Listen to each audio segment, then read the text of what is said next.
Europe 1, le journal des sports. Avec Lucas Courtin. Bonjour Lucas. Et bonjour Thierry. Et on commence comme chaque matin avec le Tour de France et la très belle victoire en solitaire de Tom Pidcock. Oui Thierry, le Britannique était tout simplement sur un petit nuage hier au Panache et après une excellente descente suite au col de la Croix de Fer, le coureur d'Ineos Grenadier a déposé 1 à 1 ses concurrents dans les lacets de l'Alpe d'Huez. Dans une ambiance surréaliste, Tom Pidcock a vécu, je cite, l'une des expériences les plus dingues de ma vie. Mais quand on lui demande quelle est sa plus belle victoire, l'Alpe d'Huez ou sa médaille d'or olympique acquise à Tokyo en VTT, écoutez sa réponse. Je pense que c'est la médaille d'or. Mais gagner ici, c'est sûr, c'est une de mes plus belles victoires. C'est mythique, iconique. Je pense que je réaliserai vraiment dans quelques jours. Tom Pidcock au micro de Martin Lange pour Europe 1. Alors Lucas, derrière, les favoris se sont aussi livrés à une belle bataille et le maillot jaune a bien résisté. Effectivement, imperturbable, Jonas Vingegaard se méfiait d'un sursaut d'orgueil de son principal rival, Tadej Pogačar. Le Slovène, par 2 reprises, a tenté de faire vaciller le Danois dans la dernière ascension de la journée, mais sans succès. Le coureur de la Jumbo-Visma termine dans la roue de Pogačar et conserve sa première place au général. Côté français, l'Alpe d'Huez aura eu raison de Romain Bardet. Distancé, l'Auvergnat a été contraint de ralentir dans les derniers kilomètres. J'ai pris un coup de chaud dans le milieu de l'Alpe, donc j'ai préféré, quand je sentis commencer à avoir des frissons, j'ai dû prendre mon rythme parce que sinon c'était un coup explosé complètement et c'est pas ce que je voulais.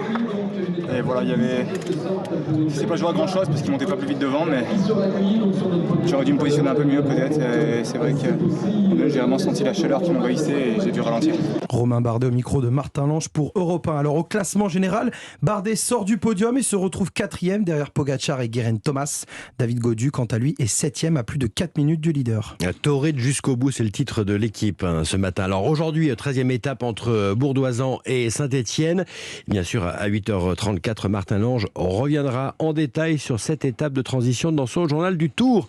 Lucas, on passe au football à présent avec l'Euro féminin. Contrat rempli pour les Bleus ES avec une 2e victoire en 2 matchs. Mais c'était compliqué Thierry. Dans la douleur, les Françaises l'emportent 2-1 face à la Belgique. Et pourtant, elles entament parfaitement la rencontre avec un but dès la 6e minute signé Diani. Mais derrière, les Bleus se relâchent et se font égaliser. Heureusement que Gretchen Bock redonne l'avantage à la France juste avant la mi-temps. Pour Corinne Diacre, l'entraîneuse de l'équipe de France, malgré cette victoire serrée, ses joueuses ont fait un match cohérent. On n'a pas su concrétiser sur tous nos temps forts pour faire le break.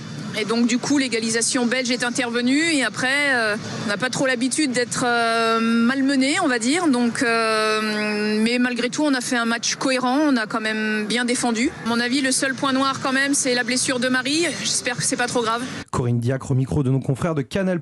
Alors concernant la blessure de Marie-Antoinette Catoto, on n'en sait pas plus à l'heure qu'il est. Sortie en béquille peu avant le quart d'heure de jeu, l'attaquante parisienne souffre du genou droit. Elle doit passer des examens aujourd'hui, rien de bien rassurant Thierry. Et le journal des sports était présenté par Lucas Courtin. Rendez-vous à 7h22 Lucas pour les compétitions de l'été. On va continuer à parler bien sûr des championnats du monde. Avec le coach Perrin. Avec le coach Perrin. À tout à l'heure Lucas.